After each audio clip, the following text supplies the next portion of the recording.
All right, you guys, we are talking about graphing equations some more today. So we are not dealing with inequalities today. Okay, so last time we talked about graphing these equations. Okay, so there are two forms of the equations, basically two ways you'll see that they are written. Okay, so the first page, and yes, we do have 2 pages of notes today. Okay, all these on the first page are in slope intercept form. Okay, and that's what we talked about last time. These are all in slope intercept form, which tells us two things.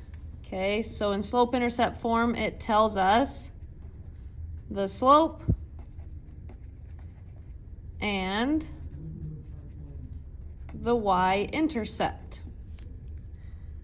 Okay, so just from looking at the equation, we can see what our slope of our line is going to be and where the y-intercept is going to be. Okay, so let's zoom in on number 1 and let's go ahead and graph it. Zoomed in a little too far. There we go. Okay, so for number 1, let's identify the two things that it tells us, okay? So identifying these is really going to help us, right? So we have our slope and our y-intercept. Okay, so remember, slope-intercept form is also written, in fact, let's write it down here. Okay, so it's always written as y equals mx plus b. Remember, the y and the x always stay y and x. Those never change. The only things that change are the m and the b. Okay, the m is always our slope. The b is always our y-intercept. Okay, so now we're trying to find our slope. So our slope is always the number that's right in front of that x. Okay, so let's look back at number 1. What is the number in number 1 that is right in front of my x? So I'm going to look for that x. What is the number that's right in front of there? -6, right? So we have -6 as our slope, or when it's not written in a fraction form, you can always write the number and then over 1, okay? Because that helps us with our rise over our run, okay? So again, if it's just a number, it's not written in a fraction, just put over 1, and then you'll have your rise and your run. Okay, so now we need to identify our y-intercept. So what is our y-intercept? Our y-intercept is always the number that's just on the end of our equation. So looking at number 1, what is the number that's on the end of our equation? We get that +5. Beautiful. So what that means is we're always going to start with our y-intercept. In fact, let's write our steps for graphing again. Okay, so steps for graphing in slope-intercept form, they're going to change a little bit when it's in standard form. Okay, but right now let's write down our steps for graphing. Okay, our first step is always to start with our y-intercept. Okay, so that's our starting point. Okay, and then our second step is going to be use our slope to count to the next point. Okay, so let's go back to number 1. We're always going to start with our y-intercept. Okay, so our y-intercept for number 1 is 5, right? So that means we are going to put our starting point at +5 on our y-axis. Remember, our y-axis is the axis that's going straight up and down. So I'm going to put my first point, my starting point, at +5. That is right there. Okay, now, second step, use slope to count to next point. So now we are going to use our slope of our rise over run to count to our next point. Okay, so we are rising -6. Okay, so instead of going up 6, we're going down 6 since it's negative. So from our starting point, let's go down 6. 1, 2, 3, 4, 5, and 6. That's going to put us at -1, but don't put a point quite yet. We still need to run, right? So we need to now go down 6, 1, 2, 3, 4, 5, 6, and then run 1.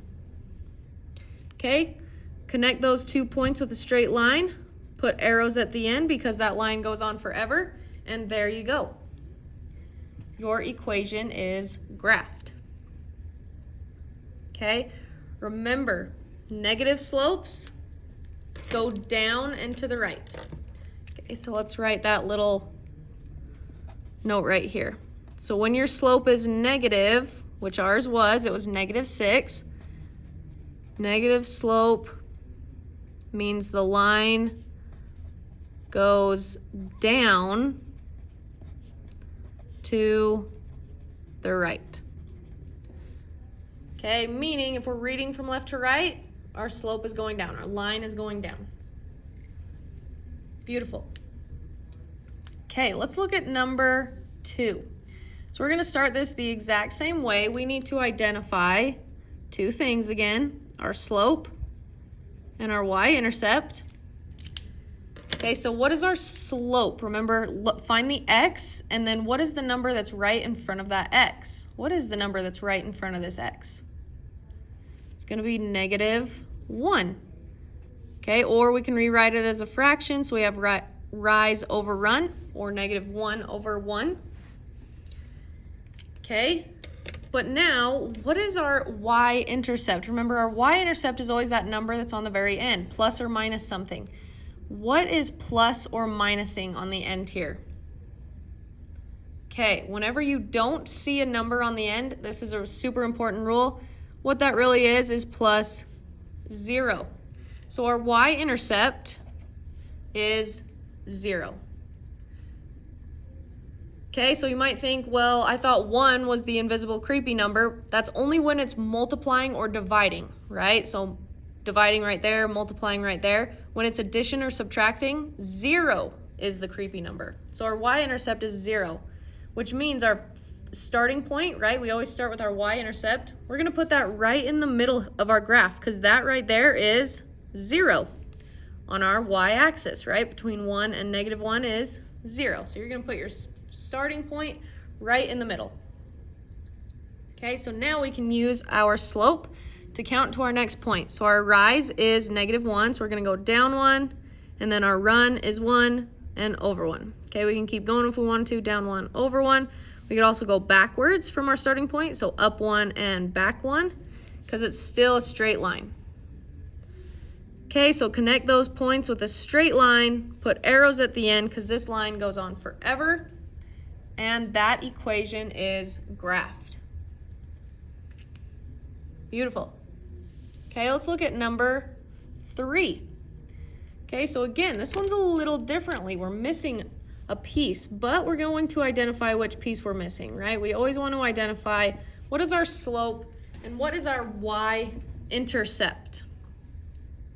Okay, so first let's identify our slope. Where is our x, right? So whenever we're identifying our slope, we always try and find that x, and then it's the number right in front. But look at number 3. Do you guys see an x? No, there's no x in there. Okay, so our slope is 0. Okay, just 0. Not 0 over 1, just 0. Because when you multiply, this is like saying plus 0 times x. Okay, when you multiply a 0 times an x, it gets rid of it. So that's why we don't see that x. Okay, it was multiplied by 0, or that m, that number in front of it, was 0. Okay, so our slope is 0, and we're going to talk about what that is going to do to our line in a second. But now let's identify our y-intercept. Okay, we can think it's the number that's on the end of the equation, or it's the number that doesn't have an x attached. So looking at number 3, what's the only other number that doesn't have an x attached? It is -5.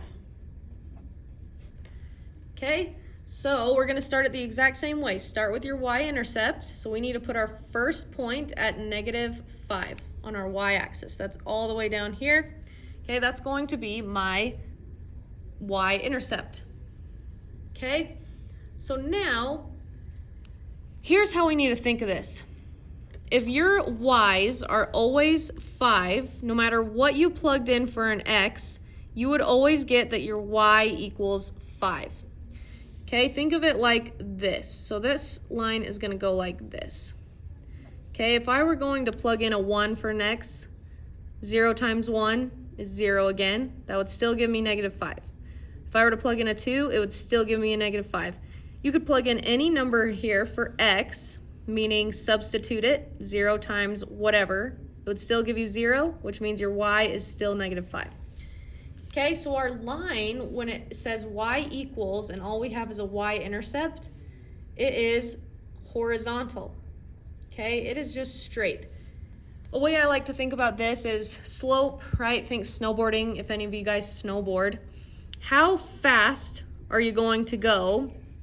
Think miles per hour. So how fast are you going to go on a hill that is just straight horizontal? Are you going to go very fast?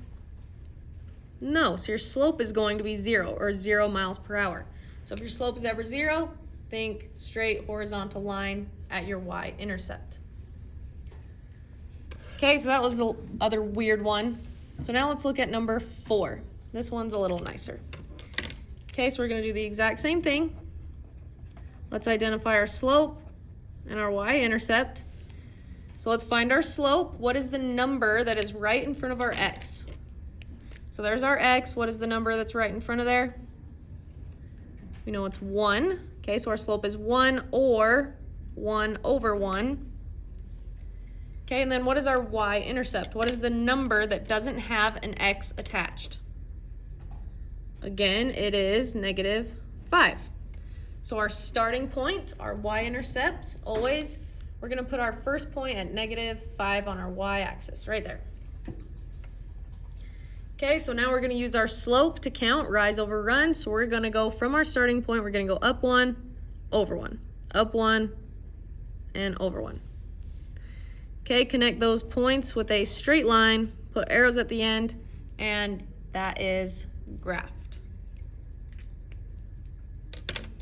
Perfect. Okay, let's go to the next page. So we were just talking about slope-intercept form. Okay, these guys look a little bit differently except for 6. That one's weird. We'll talk about that. Okay, these guys, so at the top of your second page, I want us to write standard form. Okay, and we are going to have different steps for graphing these guys. Okay, so in fact, let's go to the bottom of our page and let's write steps for graphing these guys because they're a little bit different. They're not in slope-intercept form, which means we can't just tell from looking at them what their slope and their y-intercept is. Okay, so our steps for graphing these. Okay, first, plug in a 0 for x and solve for y. Okay, so plug in a 0 for x and solve for y. Okay, before we go to our second step, let's actually do that. Okay, so let's go to number 5. So number 5, this is how I want us to solve for these guys. Okay, so we are going to draw little t-charts. So just like that.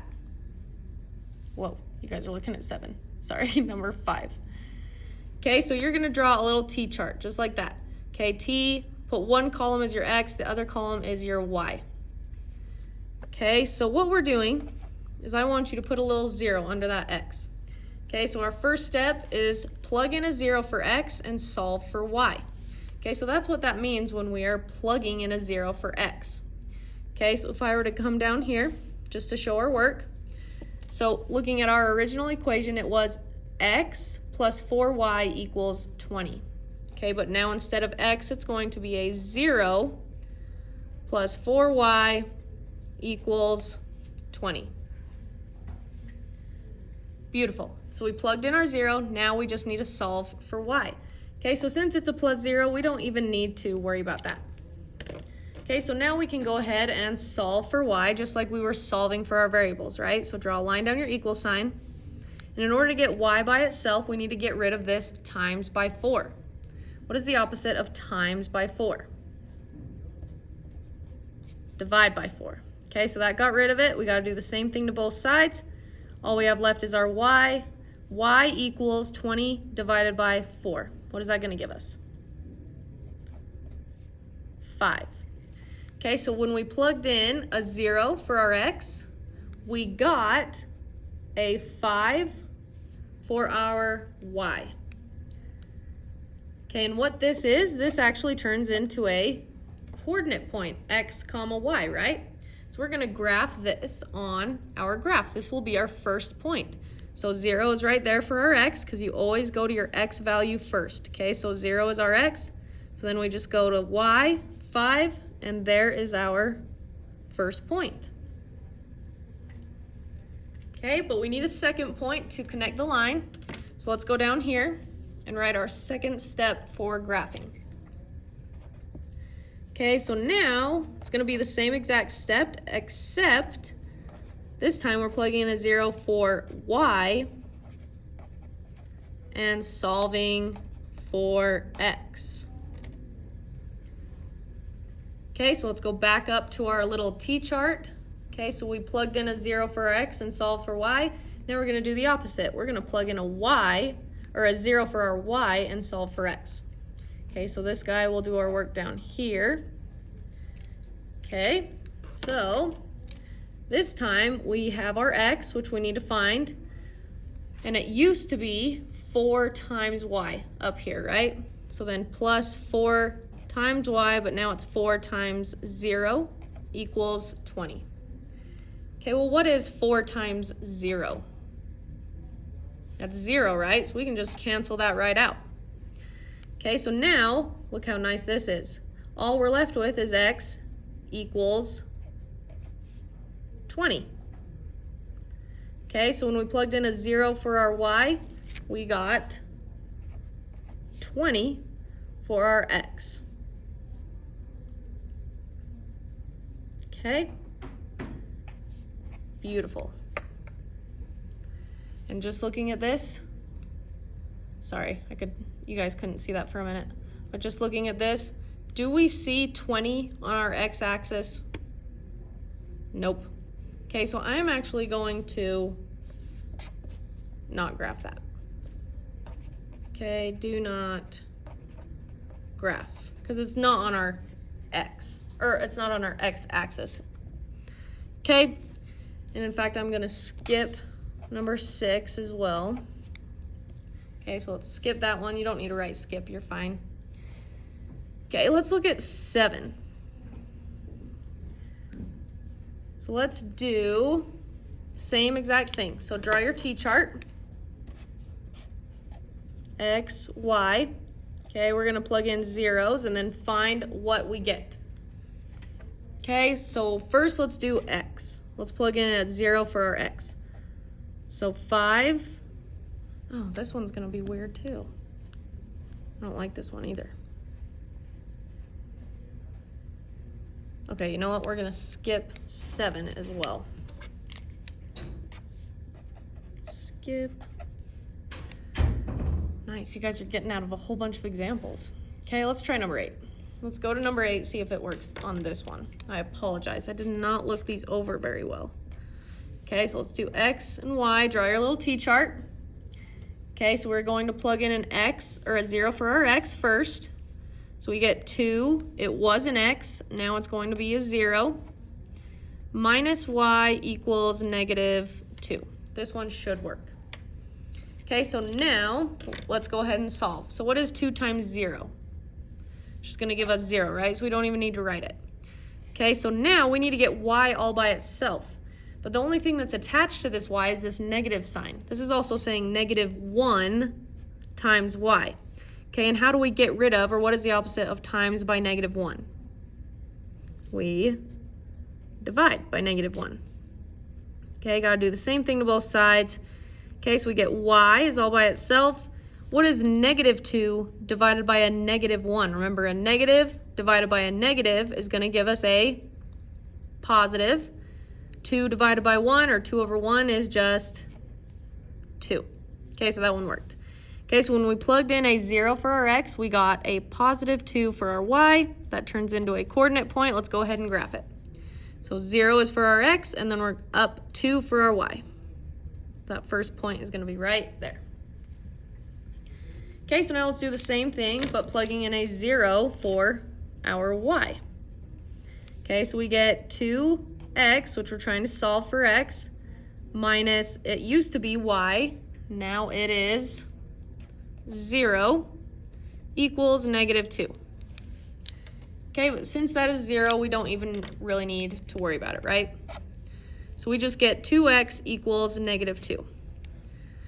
So the only thing that's attached to my x that we need to get rid of is this times by 2. Okay, what is the opposite of times by 2? Divide by 2. Okay, so that gets rid of it. Got to do the same thing to both sides. So we have our x is equal to -2 divided by 2, which is going to give me what? What is -2 divided by a +2? Okay, we know it's going to be a negative because negative divided by a positive is a negative.